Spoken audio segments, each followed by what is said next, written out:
Olá, pessoal, tudo bem? Sejam todos muito bem-vindos ao nosso bate-papo de hoje junto com a B3. Eu sou a Brenda, gestora de projetos aqui na Empower e também é responsável pelo programa de relacionamentos com a B3. Complementando o time Empower, a gente tem a Júlia, que vai ficar responsável pela curadoria de perguntas. Então, super bem-vinda, Júlia.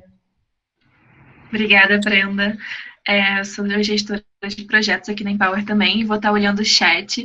Então, se tiverem qualquer dúvida, pode mandar. Coloca o seu nome e a OE que vocês estão vindo. E no final a gente vai responder todas as perguntas. Perfeito, Júlia. E também complementando o time Empower, a gente tem o JP, que será responsável pela nossa transmissão. Pessoal, para quem ainda não conhece a Empower, nós criamos programas de relacionamento para conectar jovens e organizações estudantis com as principais empresas do país, dentre elas a B3. E o nosso principal objetivo é compartilhar conhecimentos dessas empresas mentoras com vocês, que tenham efetiva aplicabilidade nos projetos e processos que vocês realizam e que sejam principalmente relevantes para vocês, né? Então, quem quiser saber um pouquinho mais sobre a Empower, é só acessar as nossas redes sociais, que está aí na descrição do nosso chat, e também, juntamente com as nossas redes, a gente tem as redes sociais da B3, certo? O nosso webinar de hoje conta com o apoio de mais de 20 organizações estudantis parceiras da B3 no ano de 2020, então super obrigada para essas organizações estudantis, tanto pela divulgação quanto por suporte e apoio de sempre. Comentem muito aí no chat, porque a gente quer saber quem está aqui com a gente hoje. E o tema de hoje também é super interessante, super importante, vocês pediram muito, que é a introdução ao mercado financeiro de capitais. Mas antes de eu passar para o nosso gestor responsável de hoje, queria convidar a Mari, que é coordenadora de carreira e diversidade na B3, vocês já conhecem bem, para dar um oi para vocês. Bem-vinda, Mari. Oi, Brenda, obrigada. Obrigada, gente. Sejam todos bem-vindos aqui nesse fim de tarde. Eu vim aqui mesmo dar um oi para vocês, agradecer a presença de todos, agradecer a parceria também das OS. O tema que vocês vão abordar hoje é um tema muito bacana. Vocês estarão aí em ótima companhia com a melhor pessoa, né, para explicar tudo para vocês, tirar todas as dúvidas sobre mercado financeiro. Aqui falando em nome da área de pessoas da B3, espero que vocês aproveitem bastante essa tarde, que seja muito rica e que a gente consiga, né, estreitar ainda mais essa parceria aqui da B3 com vocês todos, tá bom? Então aproveitem e boa webinar para vocês, gente. Obrigada.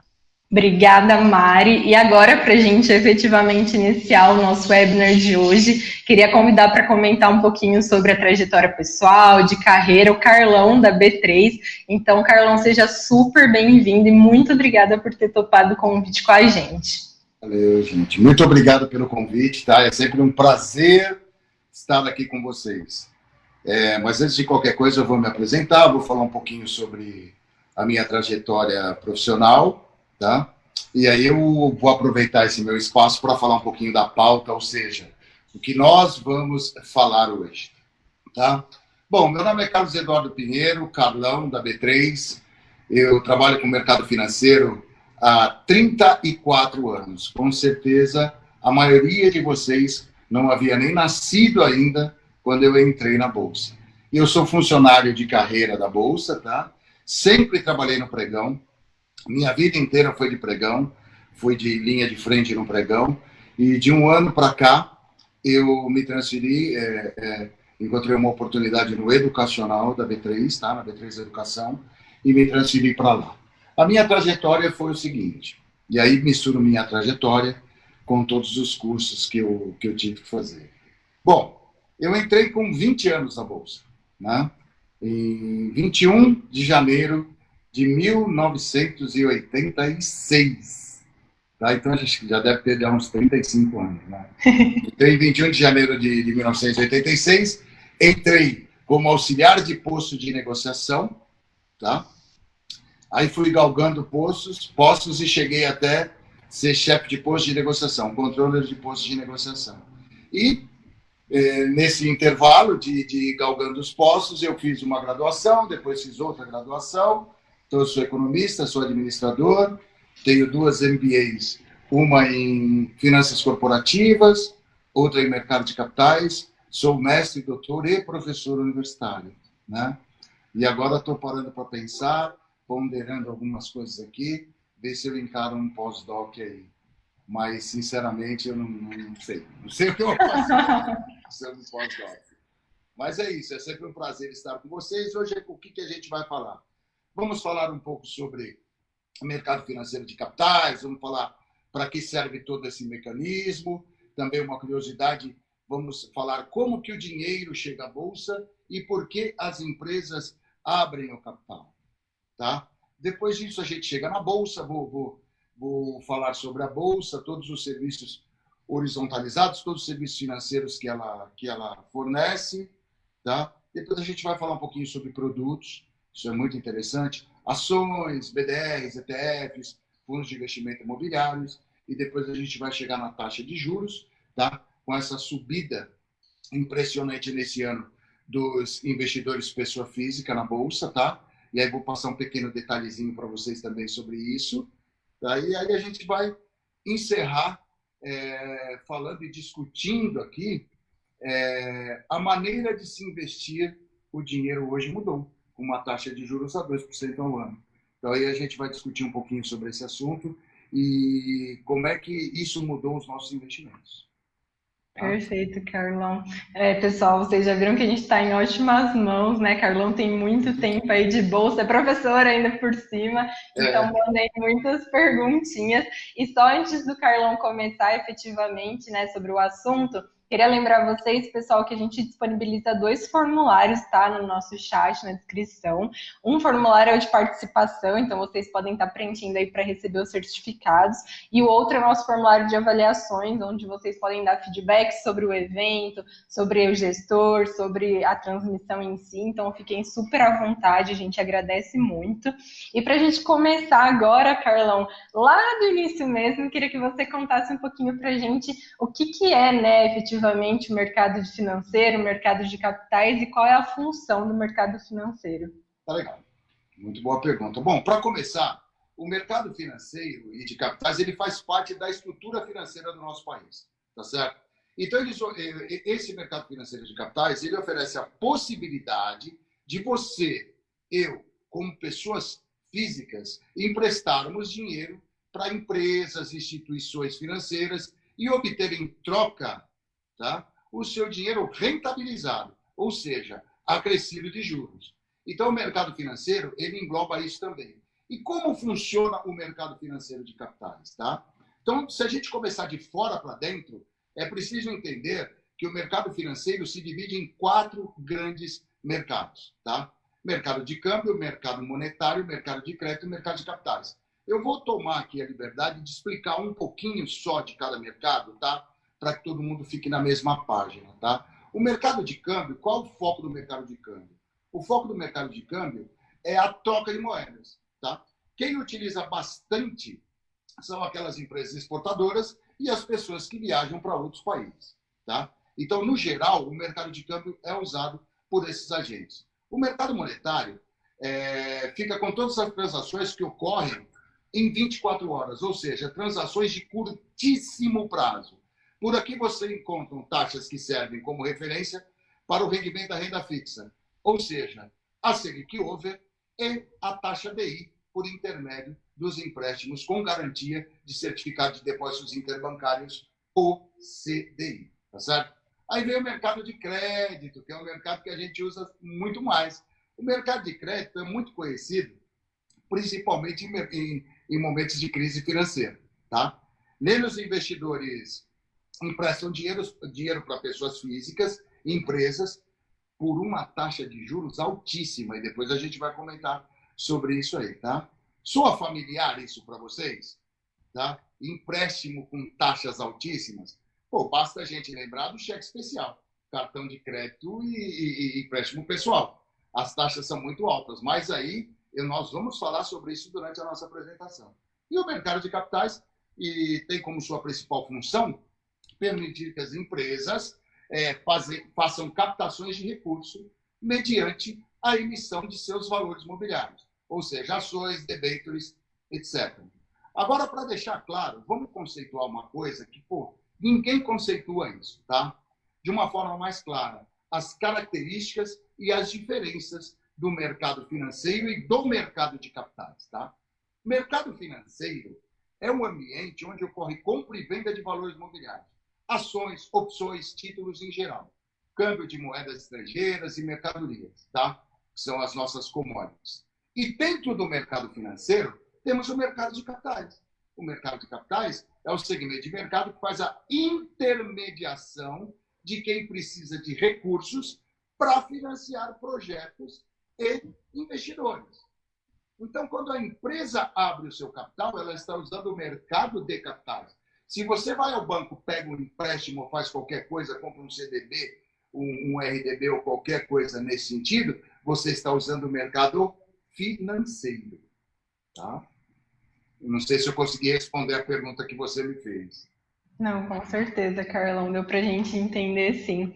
Ó, e assim, né, pensando agora que o pessoal tem uma noção, pelo menos, da base, né, o que é mercado financeiro, o que é mercado de capitais, como a gente distingue os dois, queria que você explicasse um pouquinho pra gente sobre qual a efetiva função econômica, né, do mercado de capitais, o que leva uma empresa a abrir efetivamente o seu capital.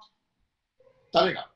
O mercado de capitais tem como função o mecanismo de distribuição de valores imobiliários, como eu havia dito já na pergunta anterior.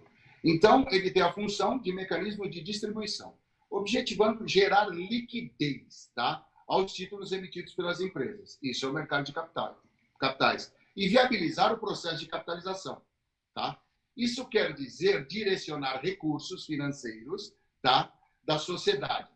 Ou seja, a poupança, e eu vou explicar para vocês, poupança não caderneta de poupança, mas poupança é igual a renda disponível menos gasto, tá? Para o comércio, indústria e outras atividades econômicas, tá? Então, eu vou tomar liberdade de usar esse PPT aqui para explicar para vocês, e já acrescentando a essa nossa pergunta, eu vou aqui explicar por que geralmente as empresas abrem o capital, tá certo? E aí vou explicar, e também vou mostrar um pouquinho aqui do mercado financeiro. Por que as empresas abrem o capital e como o dinheiro chega até a Bolsa. Tá? Que isso aí é um complemento da função do mercado de capitais. Tá bom? Então, aqui, eu costumo dizer para os meus alunos que nós vamos ter aqui um curso de economia, tá? De 4 anos em 10 minutos. Tá? Então, o que a gente tem que fazer? Primeira coisa para a gente saber como é que funciona a economia, e aí incluir a B3 dentro da economia, incluir o mercado de capitais dentro dessa economia. Tá? A gente precisa separar os agentes econômicos. Tá? E quem são os agentes econômicos? Agentes econômicos são pessoas, empresas e governo. Ou seja, todos os agentes que se interrelacionam na economia. Então, como tudo na vida nós temos que separar e segregar, pelo menos na economia, nós vamos ter que separar aqui os dois tipos de agentes, tá?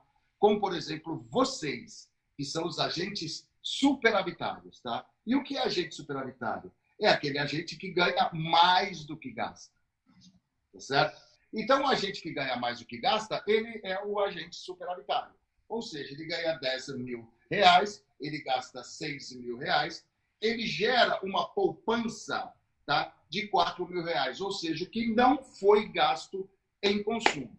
Com esses 4 mil reais, faço uma pergunta para vocês. Se você pegar esses 4 mil reais, você precisa fazer esse dinheiro render, porque o dinheiro é um ser assexuado. Se você colocar ele debaixo do colchão e daqui a um ano você for lá e levantar o seu colchão, quanto que você vai ter debaixo do colchão? 4 mil reais. E agora a gente não está nem falando do poder de compra desse dinheiro que você perdeu. Tá? Então ele precisa investir esse dinheiro. Perfeito? Do outro lado, então, ele tem sobra de dinheiro. Do outro lado, nós temos os agentes deficitários, ou seja, são os agentes que gastam mais do que ganham. Esses agentes que gastam mais do que ganham, ele provavelmente, com certeza, ele vai ter um buraco no final do mês. Exemplo, o seu salário dura até o dia 20, você só recebe dia 30. Por exemplo, então você tem um buraco no seu orçamento. Então você gastou muito mais do que você ganha. Então você precisa do quê? De captar dinheiro para fechar o seu mês. Mas a pergunta que eu faço é uma pergunta muito importante. como que eu consigo gastar mais do que eu ganho? Como uma pessoa consegue gastar mais do que ganha? Vocês podem estar pensando o seguinte, pô, é muito fácil. É só perguntar para mim que eu já te falo como é que você faz para gastar mais do que ganha. Mas a resposta correta seria o seguinte, esse agente deficitário, ele tem acesso ao crédito. Tá certo? Ele tem acesso ao crédito. Quem não tem acesso ao crédito não consegue gastar mais do que ganha.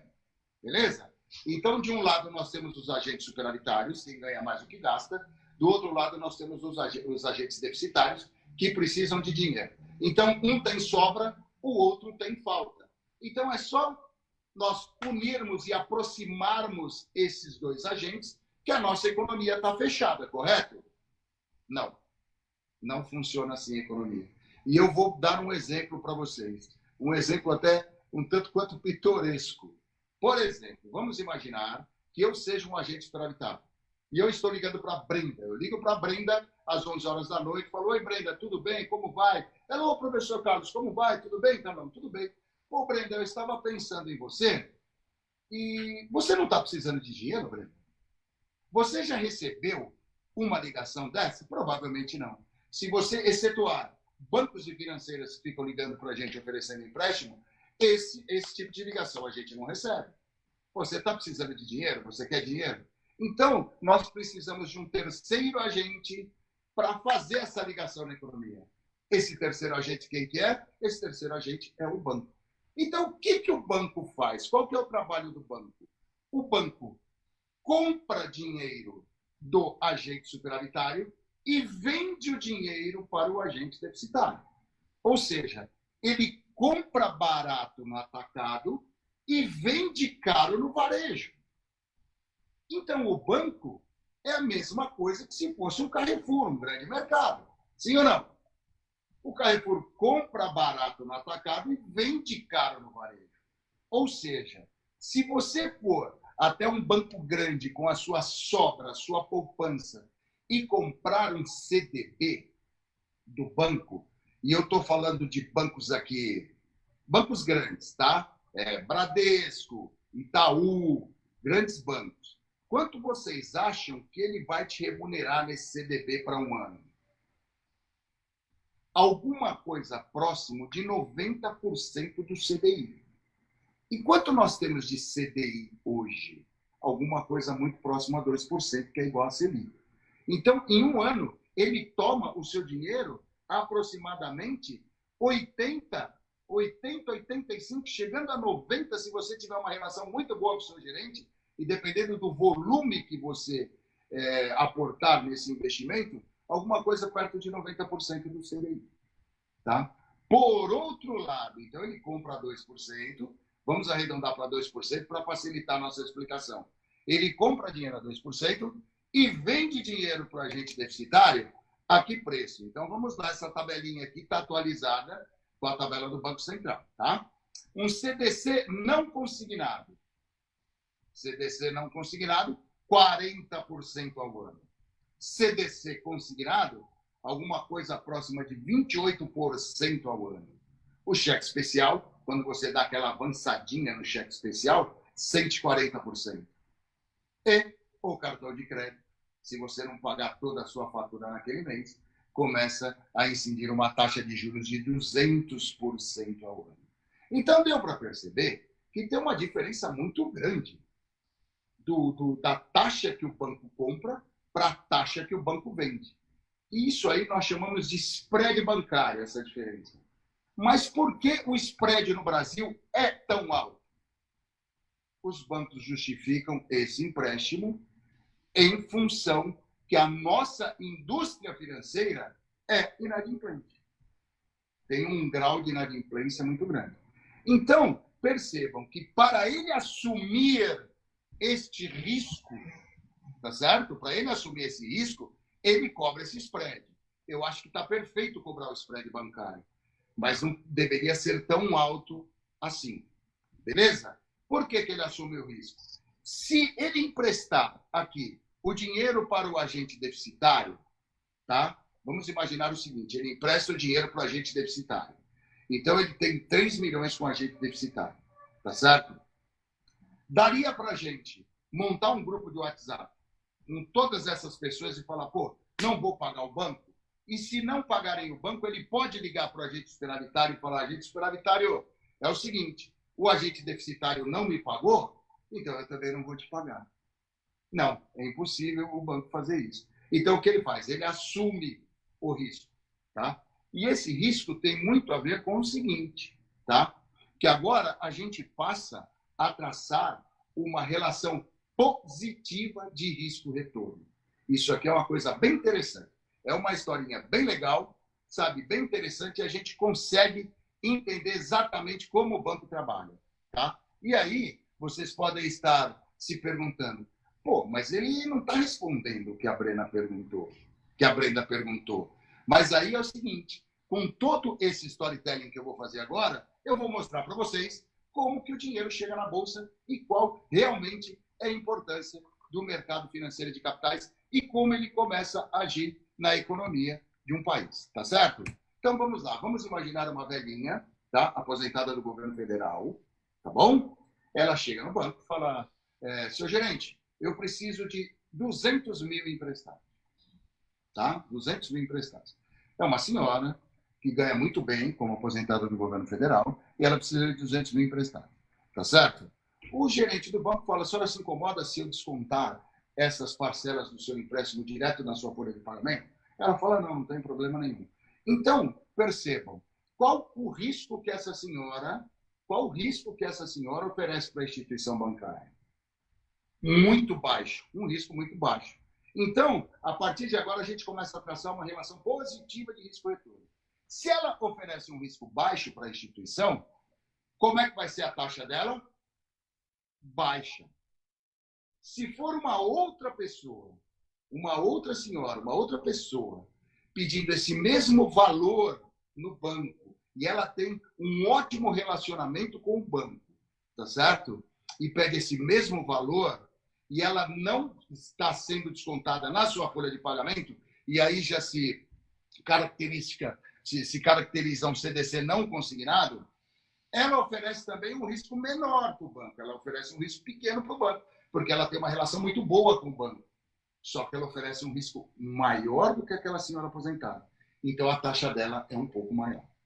Tá certo? Então, percebam que quanto maior o risco, maior a taxa. E eu vou chegar onde a gente vai explodir com esse conceito.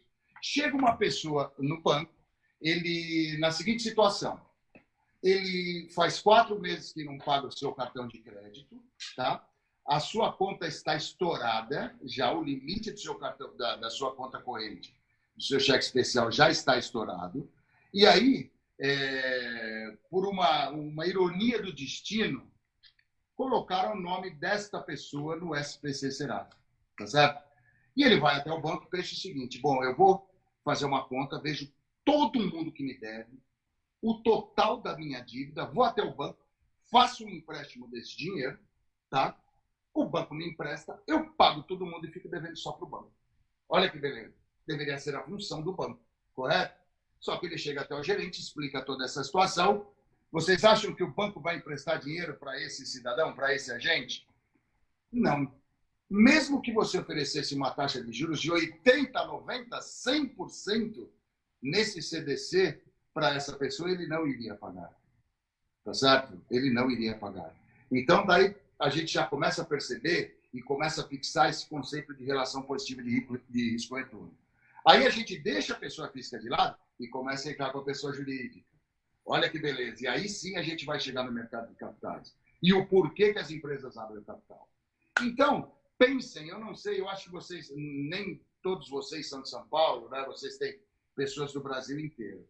Então, você pode imaginar uma empresa da sua região, tá? E seja ela a maior empresa que você imaginar da sua região, tá bom? Só tem uma regra, contanto que ela não tem o capital aberto na Bolsa. Então, grandes empresas. Existem grandes empresas que não têm o capital aberto na Bolsa, tá certo? Então, o pessoal faz uma reunião, olha, então eles têm um planejamento estratégico, e o planejamento estratégico deles é o seguinte, olha, nós vamos abrir uma nova fábrica, nós vamos abrir uma nova planta, vamos gerar 3.000 empregos.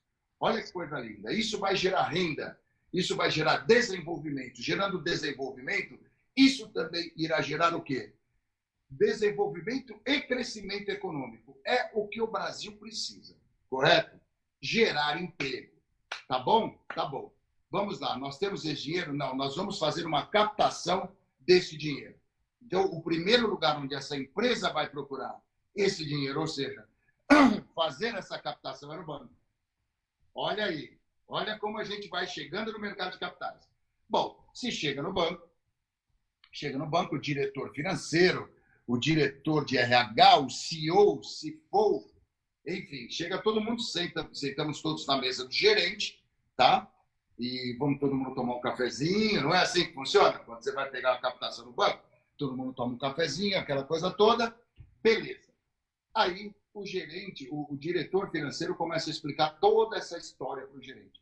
Olha, nós temos um planejamento de abrir uma nova fábrica, nós vamos gerar de 3 a 4 mil empregos, com isso vamos trazer desenvolvimento para o país, crescimento e desenvolvimento econômico, e a gente vai, como todo empresário tem que pensar, e a gente vai acabar com a crise, porque nós vamos gerar renda. Gerando renda, a gente gera movimentação da economia, o gerente vai ficar olhando para ele e falar, pô, que beleza, né?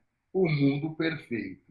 Aí o gerente vai perguntar para ele, mas quanto vocês querem captar aqui no banco?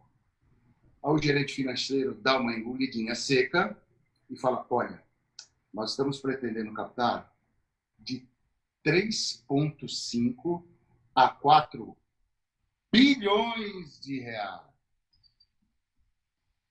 Pergunta.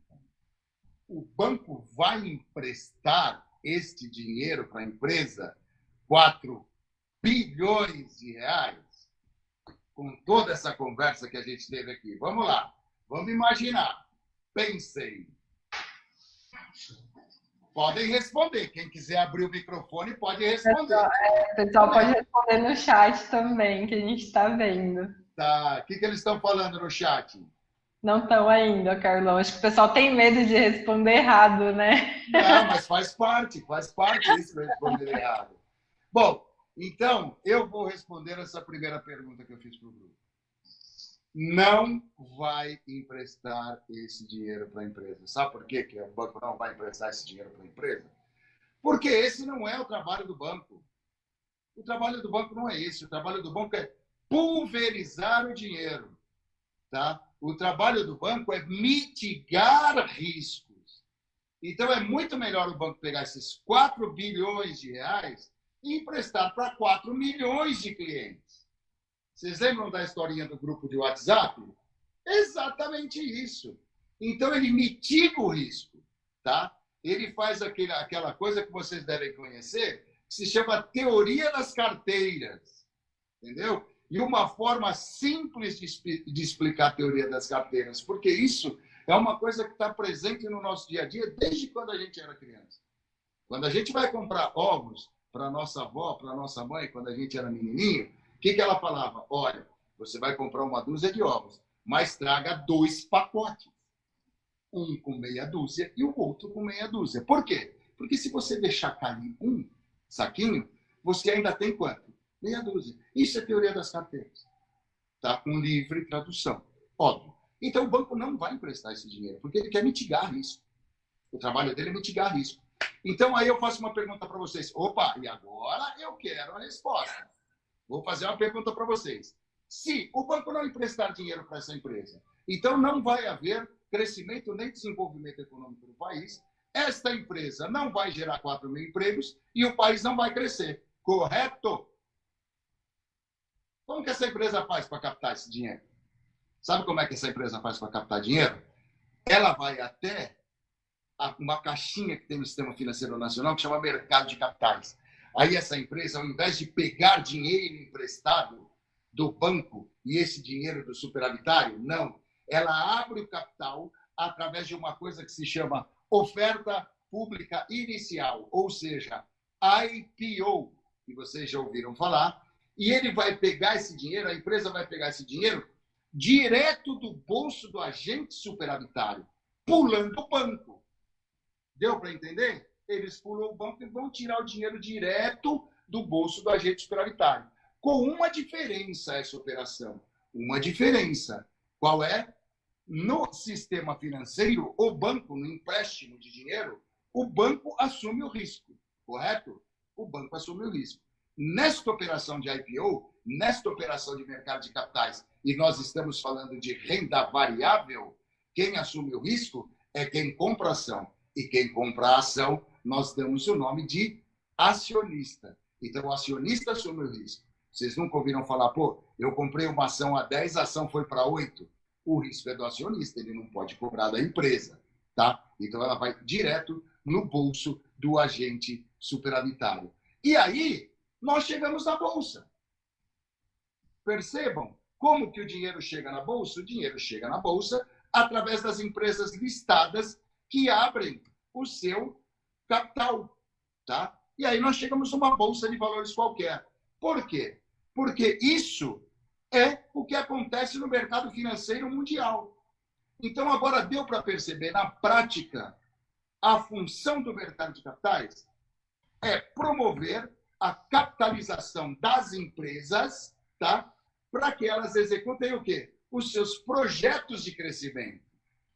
Então, é uma abinha naquela nossa planilha de Excel para a empresa conseguir dinheiro. Então, ela pode ir ao banco ou pode ir direto para o mercado de capitais. E eu posso afirmar que essa captação no mercado de capitais ela é muito mais barata do que um empréstimo bancário.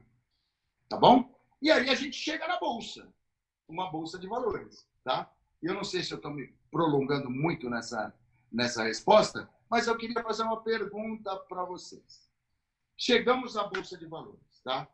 E aí todo mundo fala de bolsa, todos os estudantes eles estão todos interessados nesse assunto, porque é normal, porque é um assunto extremamente apaixonante, tá certo? Extremamente apaixonante.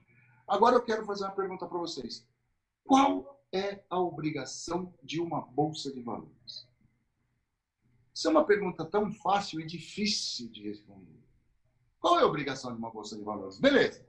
O cara abriu o capital, a empresa foi lá abrir o capital, a Bolsa ganha dinheiro através de emolumentos e taxas de registro, tá certo? Mas o que a Bolsa tem que oferecer para essa empresa listada? Qual é a obrigação de uma Bolsa de Valores? Vocês têm noção qual é a obrigação de uma Bolsa de Valores comum, uma Bolsa de Valores normal, como a Bolsa de Valores de Nova York, a NYSE, a Nasdaq? Qual é a obrigação dessas bolsas? Vocês têm noção disso? Então eu vou falar. Pode? Pode. Sabe qual que é a obrigação de uma bolsa de valores, única e exclusivamente?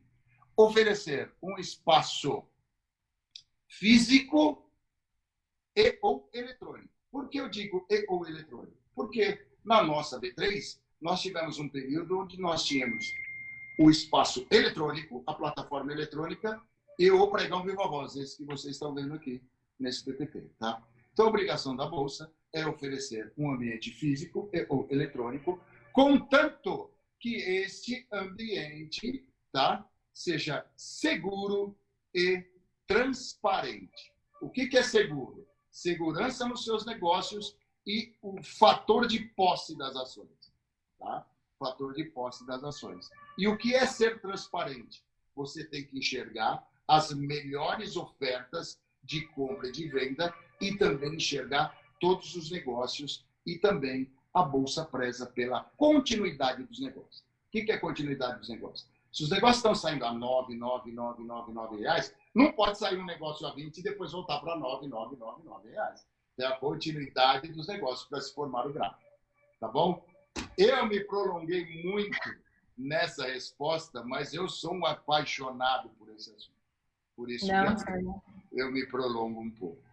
Não, perfeito. Ó, o pessoal está comentando aqui que adorou a explicação, que foi super positiva, que entenderam bem também. E o Bruno, inclusive, respondeu a sua pergunta, né, que você falou sobre qual a função da Bolsa. Ele disse que a Bolsa é responsável por intermediar a compra e venda de ações. Correto?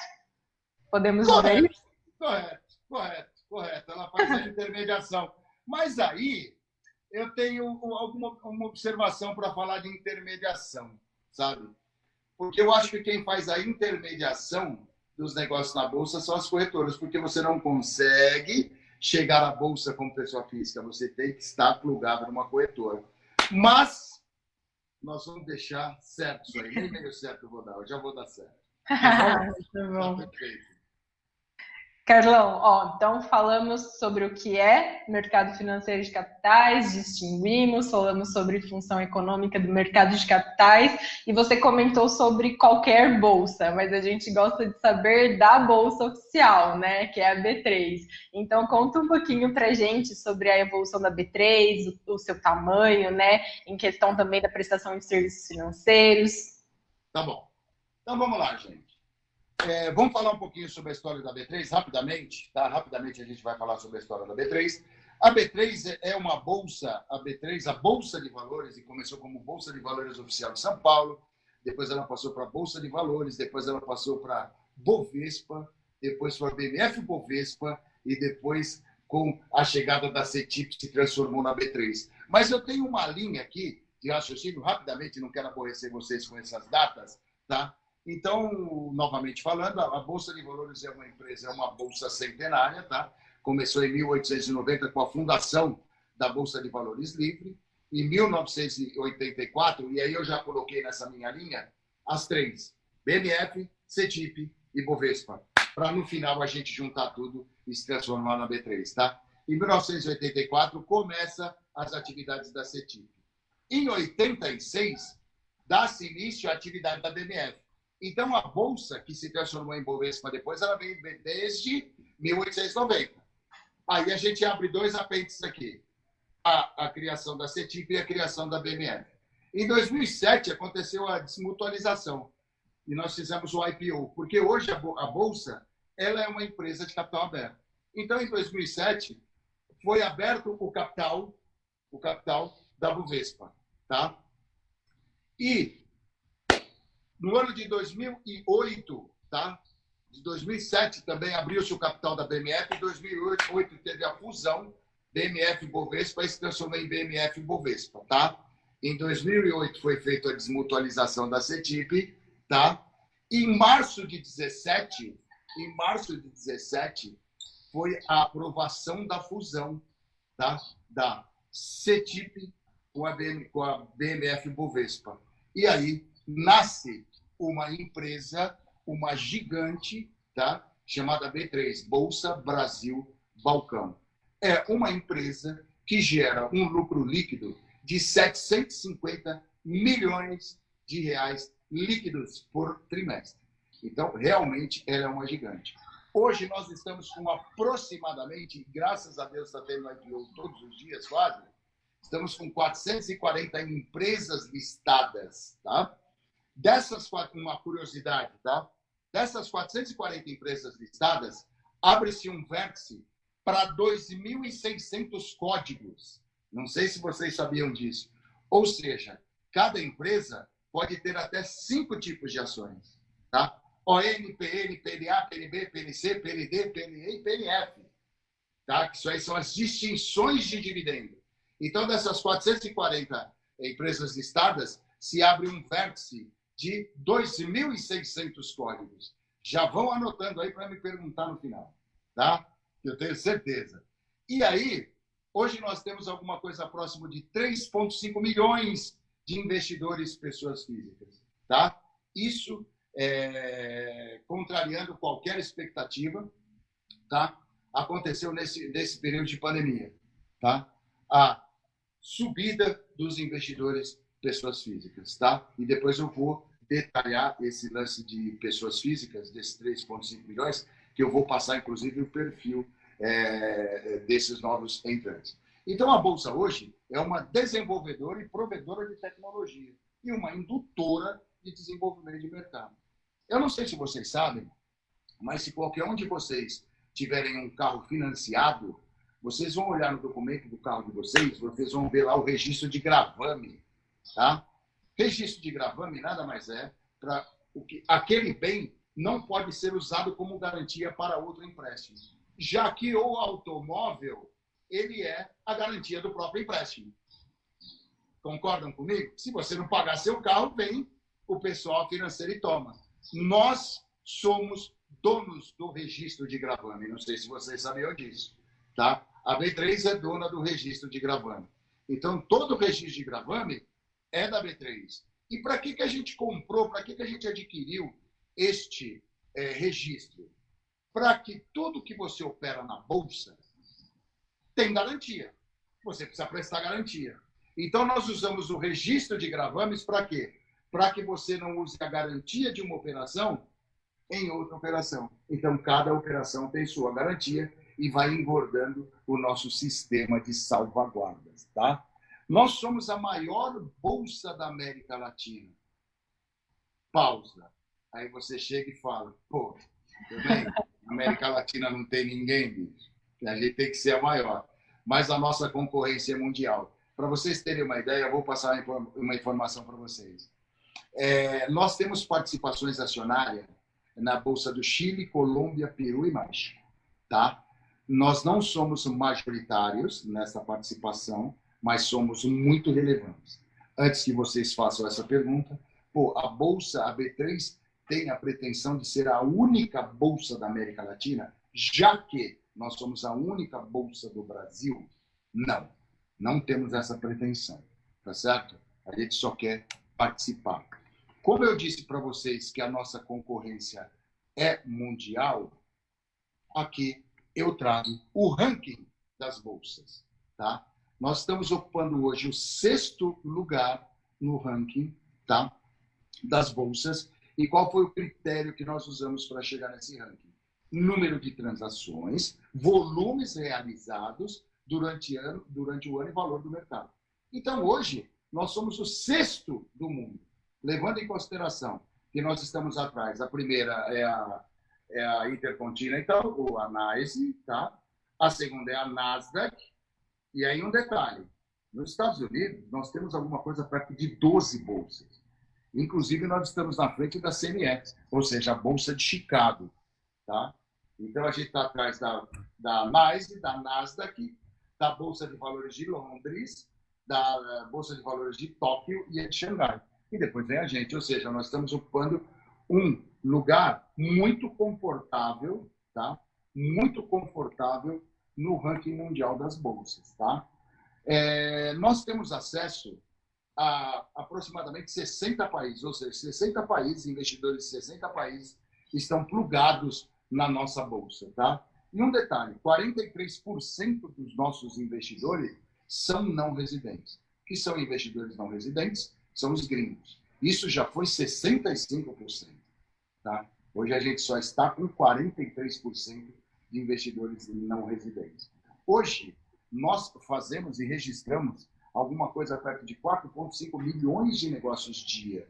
E geramos um volume de... Está meio desatualizado isso aqui, mas nós já estamos batendo 26 bilhões de reais dia nas negociações. Tá? E como que nós chegamos neste ponto? Tá? Como que a gente conseguiu chegar e construir uma empresa nesse vulto, nesse tamanho? Tá? Foram investidos 2 bilhões de reais investidos nos últimos 8 anos. E foram investidos em quê? Infraestrutura, na marca B3, porque a marca B3 é muito forte, nos sistemas de risco pré e pós-negociação, no nosso novo modelo de atendimento, tá? Nos novos produtos e serviços, ou seja, nós temos um departamento de produtos que fica o tempo todo gerando e criando novos produtos para os nossos investidores brasileiros e não residentes. E também o Data Center de Santana do Parnaíba. Eu não sei se vocês têm noção, se hoje eu faço até essa brincadeira, e às vezes algumas pessoas não compreendem essa brincadeira.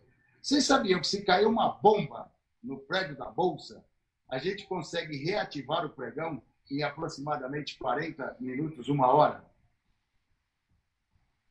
Lá do nosso Data Center de Santana do Parnaíba. Então, realmente, nós somos uma indutora de mercado e uma distribuidora de tecnologia. Tá? Com esse investimento, olha isso aqui como era. Em 1930, ficava um cara pendurado aqui, ó, anotando as cotações, tá certo? Na lousa. Isso a gente chamava de pedra, Tá, isso aqui é um visor. É o que substituiu esse quadro, essa pedra, é o nosso book de ofertas. Tá? Depois, na década de 70, olha aqui como é que era. Ainda ficava o pessoal... Eu ainda sou do tempo que ainda mudava manualmente esse painel aqui. Então, a gente subia numa escada para mudar a plaquinha lá no painel. Então, essa configuração de pregão de 1970 é uma configuração diferente. Hoje, nós negociamos diversos ativos ao mesmo tempo. Não é? Nesta época, em 1970, era o seguinte. Como dizia um grande investidor brasileiro que quase quebrou o mercado de capitais. Agora nós vamos operar, por exemplo, 1 hora de Petrobras. Então, só se operava Petrobras, comprar e vendia. Acabou Petrobras. Agora nós vamos começar com Paranapanema. Era assim que funcionava. Não se negociava os ativos como hoje, todos ao mesmo tempo. E aí nós chegamos à década de 90, tá? 80, 90, onde o pregão já era nesta configuração. Tá? Nós chegamos a ter aqui 1.500 operadores. Tá? E aí façam uma ideia. Eu estava lá no dia desse recorde. E às vezes existem alguns acontecimentos na Bolsa que é muito difícil eu não ter presenciado. Mas esse recorde eu estava. Aqui nós fazíamos o recorde, foram 14 mil negócios para 1.500 operadores. Neste formato, deixa eu passar aqui no PPT. Nesse formato, que é a sala de operações hoje, nós registramos alguma coisa perto de 4,5 milhões a 5 milhões de negócios dia. Então, às vezes nós temos aquela sensação de saudade do pregão Viva Voz. Vocês provavelmente não tiveram a oportunidade de conhecer esse pregão. Era muito divertido, era aquela coisa, todo mundo gritando, mas realmente tudo isso precisava evoluir. Tá? Precisava evoluir para a gente chegar nesse modelo. Vou só dar um toque aqui de tristeza. Esta sala aqui não existe mais. Essa sala foi desocupada para que a gente fizesse a reforma nesse andar aqui durante a pandemia. Então, eu acho que já está para sair a nova sala de negociação. Tá? A nossa sala de negociação fica no mesmo lugar. Mas eu vou aproveitar esse ensejo e já vou explicar como é que funciona essa sala de negociação aqui. Esse pessoal aqui da frente do vídeo, é o pessoal de BMF, ou seja, toda a Bolsa de Mercadoria, Futuros, Taxas de Juros e Moedas está concentrada nessas duas fileiras aqui. Primeiro. Estas fileiras do lado direito é o pessoal de equities, ou seja, ações, ETFs, fundo de investimento imobiliário, tudo isso. Era aqui onde eu trabalhava. Tá? A CETIP fica reduzida a essas 4 pessoas aqui, para fazer registro de renda fixa. Está aqui. Essa aqui é a CETIP. Esse pessoal do fundo e esse pessoal aqui do lado esquerdo, se a corretora tem um problema, tá, de sinal, de market data o que é? É o sinal para plugar na bolsa. Tá? Se eles têm um problema, o primeiro lugar que eles ligam é aqui. Se esse pessoal não consegue resolver, ele pula para cá. Esse pessoal não entende muito de mercado, esse povo aqui não é de mercado. Mercado são só essas pessoas aqui. Então, para trabalhar aqui onde nós trabalhamos aqui, existe você tem que ter uma expertise absurda para poder trabalhar nesta mesa de operações. Porque nós cuidamos de todo o mercado brasileiro, tá? E registramos alguma coisa perto de 5 a 6 milhões de negócios dia, controlando todos os leilões e etc. Ou seja, é uma grande profissão, tá? E um grande prazer trabalhar aí também. A Bolsa tem uma governança corporativa de alto nível. Tem um sistema, e antes de qualquer coisa, eu preciso explicar para vocês o que é governança corporativa, para quem não conhece. Sistema pela qual as empresas e demais organizações são dirigidas e monitoradas. Isso envolvendo todos os stakeholders. Tá? E aí, nós chegamos aqui.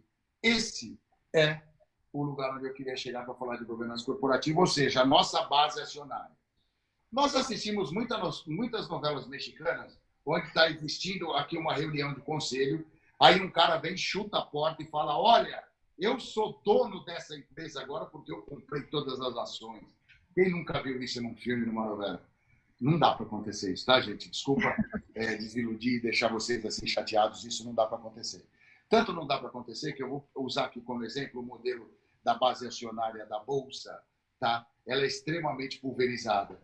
E aqui eu pergunto, quem é o dono da Bolsa? Já que a Bolsa é uma empresa de capital aberto. Tudo tem um dono, não tem? Não tem? Tudo não tem um dono? Tudo tem um dono. Tá? A Petrobras, por exemplo, é 50% do governo, 50% dos acionistas. Aí você pega os acionistas e quem tem mais ações ordinárias para dividir com o governo. Olha aqui, ó.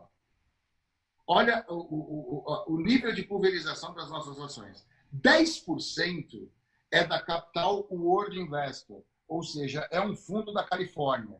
E ele tem aproximadamente 10% das nossas ações. Tá? 4% estão dentro dos fundos administrados pela BlackRock. Eu não sei se vocês já ouviram falar da BlackRock, mas é a maior gestora de fundos do mundo.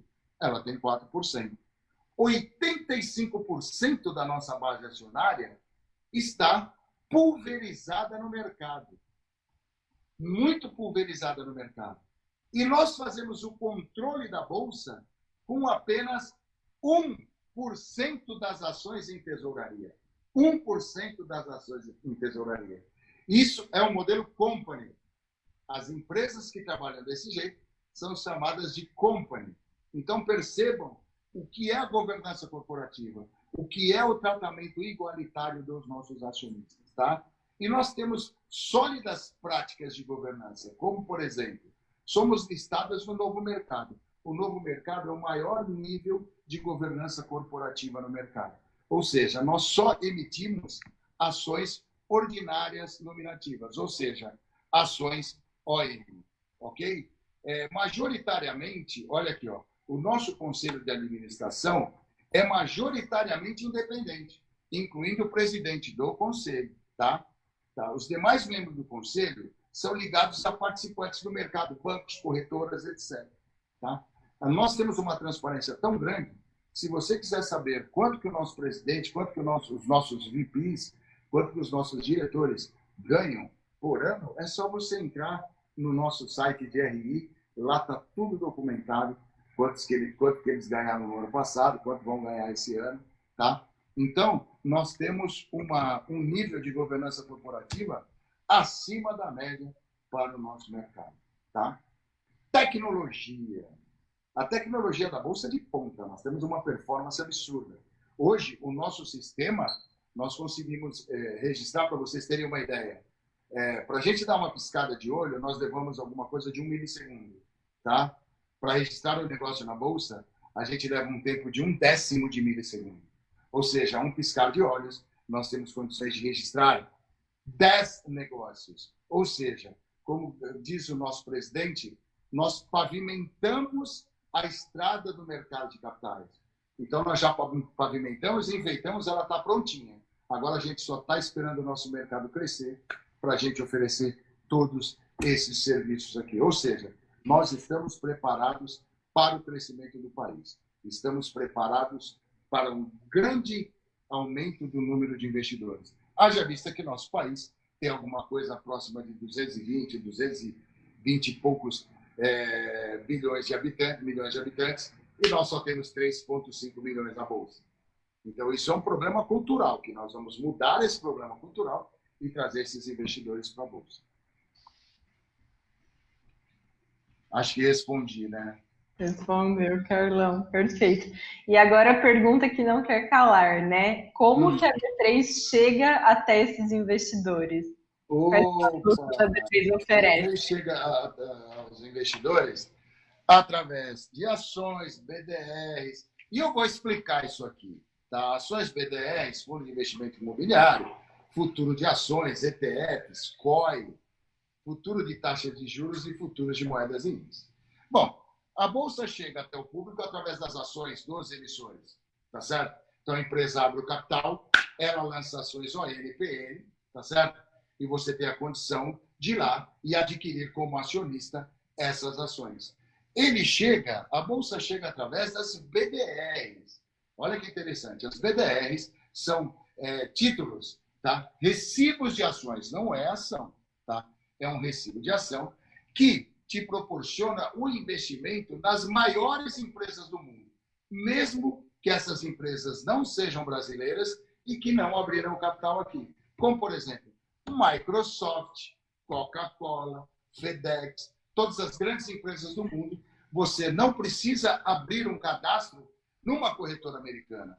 Você pode fazer esse investimento através das BDRs que são negociadas na nossa bolsa.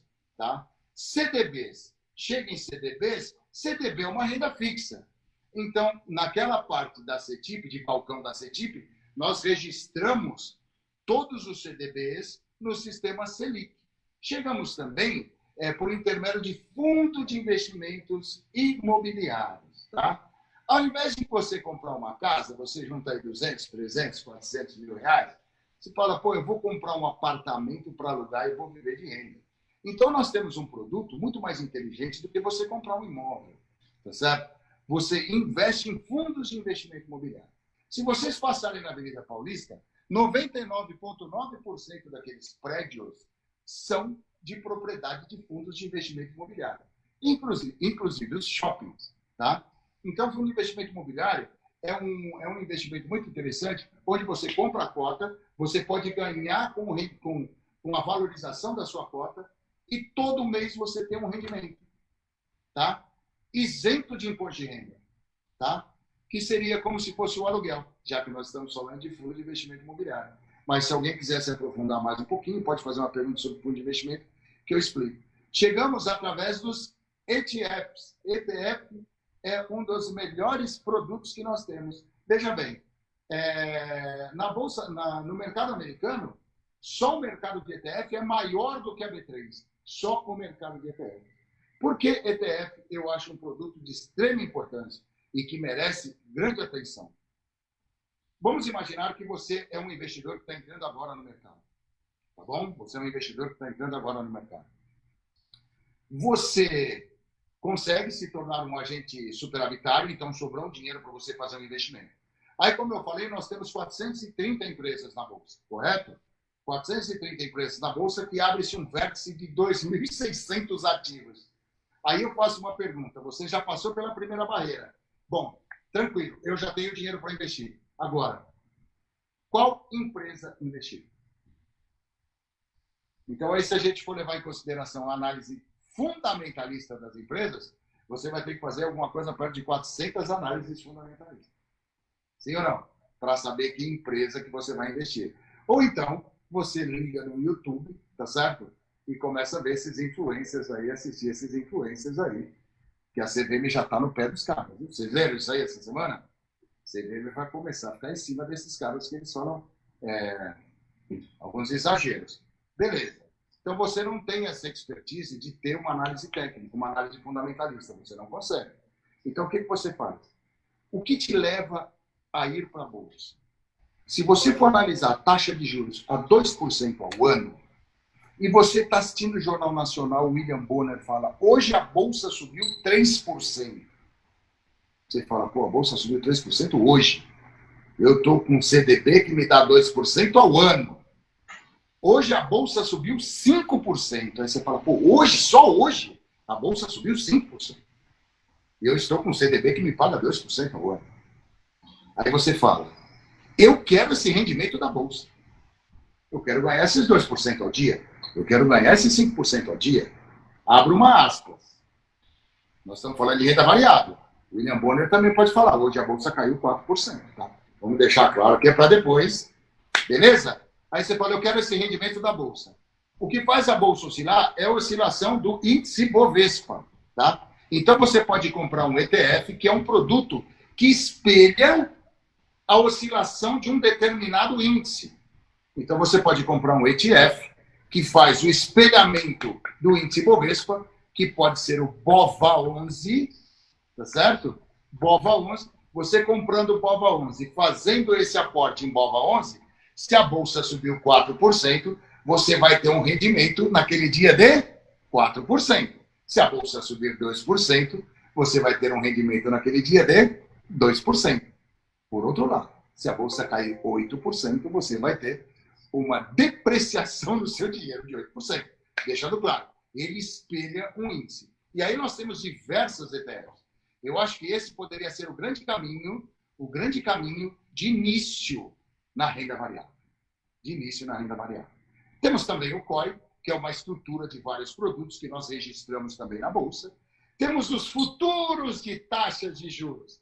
Temos os contratos cheios, tá? De taxa de juros, tá? E temos os contratos, e também temos os contratos minis de moedas e índice, ou seja, o mini dólar e o mini índice também com os contratos cheios, ou os contratos grandes.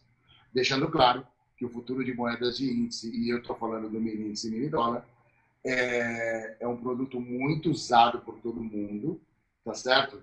Mas há de se tomar um certo cuidado na operação desses produtos. Eu estou falando para vocês que são jovens, que têm sangue mais quente, muito cuidado com os mini índice e mini dólar, porque esses são produtos extremamente alavancados. Obviamente que para investir, nós temos que saber o que a gente está fazendo, vamos estudar, vamos fazer um investimento consciente. Tá? Por aí. Legal. Carlão, até por conta do tempo e a quantidade de perguntas que a gente está recebendo aqui do pessoal, eu vou tentar juntar 3 perguntas em uma, pode ser? Claro! Combinado. Ó, a gente sabe que a gente teve uma baixa histórica aí, né, na taxa de juros. Então, só que ao mesmo tempo a gente falou um pouco, né, sobre como a B3 chega até os investidores, quais produtos são oferecidos. Então, eu queria que você comentasse um pouquinho com a gente sobre o número de investidores, o perfil desses entrantes no período de pandemia e principalmente se você acha que houve alguma mudança significativa na maneira desses investidores efetivamente investirem, né? Tá bom, vou tentar ser mais rápido nessa resposta. Vamos lá. Bom, nós temos hoje esse gráfico, eu quero mostrar um gráfico aqui para vocês, que, olha aqui, ó, 2%, 3,5%. Então, propositalmente, eu peguei o gráfico de taxa de juros e coloquei embaixo o gráfico de evolução de pessoas físicas na Bolsa. Tá? Então, nós percebemos o seguinte, quanto mais a taxa de juros cai, mais o número de investidores sobe. Tá certo? Isso aí, o que é? Isso é reflexo, tá, da renda fixa. Aí eu já começo, vou responder todas essas perguntas já nesse slide aqui. Percebemos o seguinte, quando nós tínhamos uma taxa de 14%, 12%, era muito fácil a gente investir.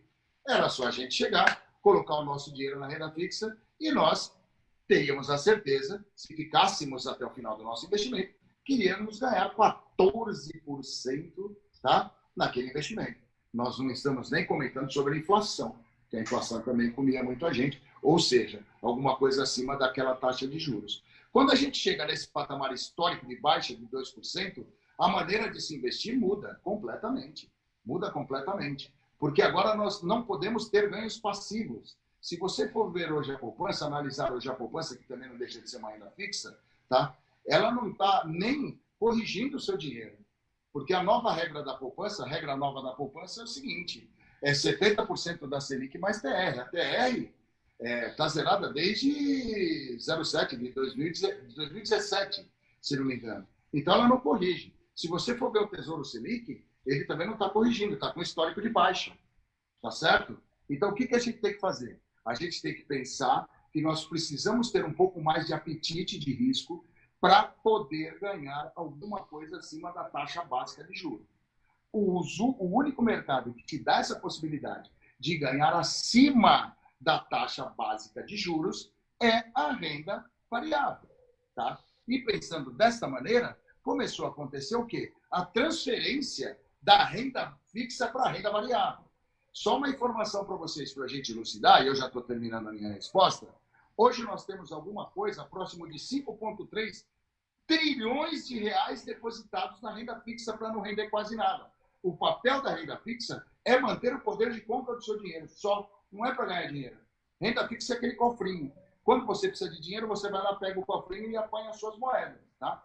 Então, nós temos alguma coisa de 5,3 trilhões de reais depositados na renda fixa. Dentro desses 5,3 trilhões, agora uma coisa para deixar vocês apavorados. Nós temos 830 bilhões de reais depositados na poupança. Depositados na poupança. E aí a gente chega aqui com 3,5 milhões de investidores. E por que teve esse aumento? porque eles estão começando a transferir dinheiro da renda fixa para a renda variável, tá certo? E eu acho que o grande fator de influência para subir esse número de investidores é exatamente isso que nós estamos fazendo agora, que é uma coisa que se chama conhecimento de mercado e educação financeira. As pessoas estão muito mais interessadas, tá certo? Em como investir o seu dinheiro. Porque nós chegamos à conclusão que o nosso dinheiro é muito difícil de ganhar. Então, a gente temos que ser especialistas também na hora de investir o nosso dinheiro. E é isso que vocês estão buscando, tá? Eu acho sensacional isso. Incrível, Carlão. Vamos para as perguntas? Vamos. Tem bastante, hein? Júlia, temos perguntinhas aí do pessoal? Temos sim, Brenda. Vamos começar pelas perguntas aqui da live, né? O Caio perguntou como que foi a transição das ações da empresa de papel para eletrônico. Como foi a transição? Deixa eu arrumar essa pergunta, Caio. Como foi a transição do pregão Viva Voz para o pregão eletrônico? É isso? Então, eu vou responder. A transição do pregão Viva Voz para o pregão eletrônico, ela foi muito conturbada, tá? Porque nós tínhamos alguma coisa perto de 600 operadores que ficaram sem emprego, tá? Mas isso é uma coisa, Caio, que foi o que eu disse aqui na nossa apresentação. Era uma evolução necessária. Era uma evolução necessária para que a gente pudesse, o quê? Trilhar um caminho de crescimento, tá? Então, foi muito conturbada, sim. Entendeu? Da gente fechar o pregão, último pregão Viva Voz, esse tipo de coisa. E agora, não sei se foi isso que você respondeu, mas eu vou complementar com as ações físicas para a nossa custódia. Hoje não existe mais papel de ações, como antigamente existia cautelas. Cautela o que era? Era como se fosse uma nota de dinheiro grandona, entendeu? Então, hoje não existe mais. Hoje nós temos a nossa custódia fungível, que quando você abre uma conta investidor na corretora, você tem o seu número de cliente, e aí tudo isso é posse sua. Então, você vai lá, compra, fica tudo registrado no seu número de cliente. Uma coisa extremamente segura. Perfeito. Mais perguntas, Júlia? Sim. O Paulo perguntou por que na Bolsa Brasileira as ações são divididas em lotes padrão e nas americanas não.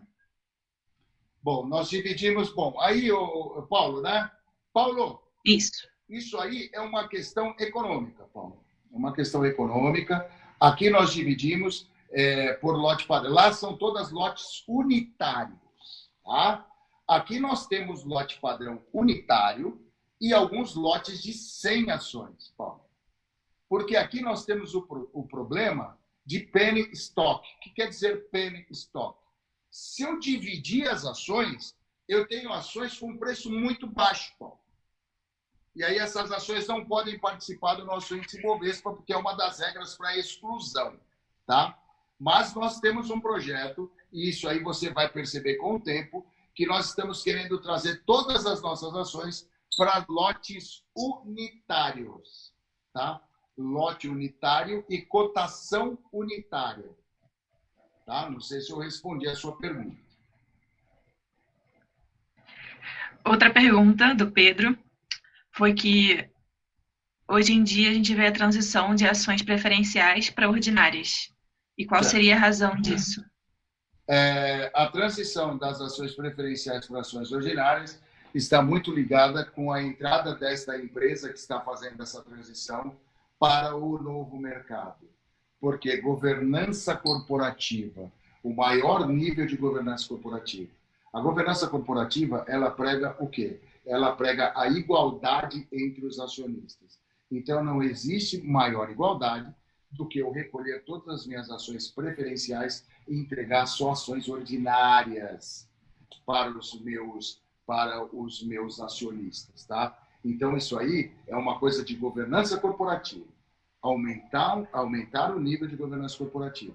As empresas que estão emitindo só ações ON são as empresas ou que estão entrando no novo mercado ou que já fazem o IPO no novo mercado. Aí ela só emite ações ON, tá? Mas isso está extremamente relacionado com o carimbo de novo mercado de governança corporativa. Legal. Mais duas perguntinhas para fechar, Júlia? As duas últimas, então. O Combinado. Caio perguntou na live, com a liberação dos BDR para qualquer investidor, quanto da liquidez desse tipo de investimento tende a aumentar? Tende a aumentar bastante. Tende a aumentar bastante. Por quê? Porque os BDRs, principalmente os de nível 1, que são esses não patrocinados de nível 1, eles eram só para investidores qualificados, né? Investidores que têm como comprovação R$1 milhão, tá, em carteira. Então, com essa liberação, qualquer um pode investir em BDR. Então, eu acho que o mercado cresce muito. Quer dizer, pelo menos é a nossa pretensão, né? Se você quiser investir numa empresa no exterior, numa Apple, numa Coca-Cola, ou seja lá qual for, numa Microsoft, você hoje não precisa, antigamente, há um tempo atrás, você precisaria abrir uma conta numa corretora e assim comprar as ações. Aqui você pode investir por meio de BDR, deixando claro que o BDR você está sujeito ao mercado de câmbio. Tá? Muito cuidado com o mercado de câmbio para operar em BDR. Esse é o toque que eu dou aí, tá? Um bom investimento, mas atenção com o câmbio. Tá? Beleza. A última pergunta que veio do nosso formulário de inscrição foi do Bruno, da Mectria, e ele quer saber qual o nível que a empresa precisa estar para conversar, abrir o capital, se é pequena, média ou grande. Nós temos desde empresas médias na Bolsa, tá? Porque, veja bem, para se abrir o capital hoje, a empresa gasta alguma coisa próximo de R$2 milhões. Tá certo? Então, as pequenas empresas... E aí tem o seguinte, nós temos as médias empresas que vão crescendo junto com o mercado, que existe um mercado, um segmento de mercado que se chama Mercado Mais, tá? Então, ela não precisa fazer distribuição, as regras são mais frouxas para esta empresa entrar no mercado. E uma outra coisa, para qualquer empresa que for abrir o capital na Bolsa, ela precisa ter compradores, ela precisa ser uma empresa atrativa em todos os sentidos, para que você compre. Quando você vai comprar um carro, o carro tem que ser atrativo para você, não tem? Quando você for comprar um apartamento, você vai procurar um apartamento que combine dois fatores. Ele tem que ser atrativo e tem que caber no seu bolso. A empresa é a mesma coisa. A empresa pode ser grande. Aí ele faz o roadshow, faz aquele monte de coisa. Chega na hora de comprar, ela não consegue dar vazão às suas ações. Então ela tem que ser um bom produto, uma boa empresa, ter um bom futuro, bons planos para poder abrir o capital na Bolsa. E aí a pergunta dele foi o seguinte, médias empresas conseguem? Conseguem sim, através do Mercado Mais. Tá? Perfeito, Carlão, super obrigada pelas respostas. A gente ficaria aqui a noite inteira, né, se possível. É muito legal sempre escutar você comentando sobre. Mas antes da gente passar para as suas considerações finais, eu queria dar um recadinho e fazer um convite para o pessoal que está assistindo a gente. O primeiro recadinho é que a gente tem um webinar marcado para o dia 19 de novembro, às 17 horas também, com o time B3 novamente, para falar sobre negócios em ambientes competitivos, com o Thiago Torres, que é superintendente da área de TI na B3. Vai ser um webinar incrível, tanto quanto foi esse com o Carlão. A gente vai falar sobre técnicas de negociação, sobre as negociações em ambientes efetivamente competitivos, sobre como é feita a negociação eletrônica na B3, então não percam. A gente vai liberar o formulário de inscrições ainda hoje, então se inscrevam muito e compareçam dia 19 às 17 horas. E o segundo recadinho também é que o JP está colocando um slide final aí sobre a plataforma, então fiquem super à vontade para acessar a gente via plataforma, para cadastrar sua organização estudantil. Quem ainda não está cadastrado, se cadastrem, tem várias ações super legais que já foram realizadas pela B3, então desde esse webinar, né, sobre a introdução ao mercado financeiro de capitais, como webinars sobre gestão de projetos, design thinking, enfim, são muitos conteúdos bacanas mesmo que a gente está proporcionando, então fiquem super à vontade, corre, e o melhor de tudo, né, que o pessoal não acredita quando a gente fala, a nossa plataforma e a viabilização das ações são de forma super simples de serem feitas, rapidinho e de graça, então realmente, né, cadastrem a organização estudantil de vocês e fiquem super à vontade. Também fiquem atentos às nossas redes sociais. Lá a gente posta diariamente sobre webinars, conteúdos, programas de estágio também, então vale super a pena, certo? Então, novamente, Carlão, eu gostaria mil, assim, de agradecer você pela presença, por ter disponibilizado o seu tempo para ensinar um pouco mais, né, sobre o mercado financeiro para a gente. Foi incrível, o pessoal gostou muito, estão comentando bastante aqui e falando que já querem um próximo, então a gente tem que agendar, hein? Com certeza. Foi um prazer estar com vocês. E agora, se você me permitir, um segundinho, Claro. Quem quiser aí dos alunos, eu acho que é bem interessante procurar mais conhecimento sobre o mercado financeiro. Aqui nós temos o nosso hub de educação, tá? Que é o edu.b3.com.br. Lá nós temos todas as trilhas sobre assuntos, tá? Então são conteúdos nossos, conteúdos meus, conteúdos da Bolsa e conteúdos de terceiros, onde vocês podem encontrar toda uma linha de investimento sobre assuntos, é tudo divididinho, muito legal. Se vocês puderem participar, seria ótimo para todo mundo. Tá? Incrível, Carlão.